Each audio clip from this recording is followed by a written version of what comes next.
xibaar yu wér te wóor ca tàng-tàng ba abonnez-vous pour ngeen di mën di jot suñuy vidéo. dal leen ak jàmm seen chaîne bi di Buzz 221HD ki di Zahra Iyane Thiam di ancien ministre de la microfinance ci régime président Macky Sall ginnaaw bu premier ministre bii di Ousmane Sonko demee ca Turquie ñu daal di ko fay accueillir comme ni ñuy accueillir buur ba noppi daal di fay signé aku partenariat gagnant-gagnant pour daal di jaar ci diggante banque bi ñu dippee Turkish Bank ak réewu Sénégal te si li ni mel bépp sénégalais war cee bëgg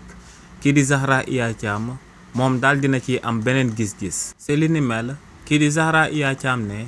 relation bu daal di jaar ci diggante Ankara ak Dakar maanaam Turquie ak réewu Sénégal ba fi président Macky Sall nekkee woon ci bopp réew mi lañ ko gënoon a suuxat ne partenariat Turquie ak réewu Sénégal ba fi président Macky Sall di daal nekk ci bopp réew mi fépp foo doon dox ci réewu Sénégal da nga koy daal di gis à travers ay réalisations yi nga xam ne président Macky Sall fexe woon na ba mook waa Turquie ñu daal di koy seq ci réewu Sénégal kàddu yooyee nag kookee di Zahra Iyane Thiam daal di yëkkati daal di ndamoo nguuru Macky Sall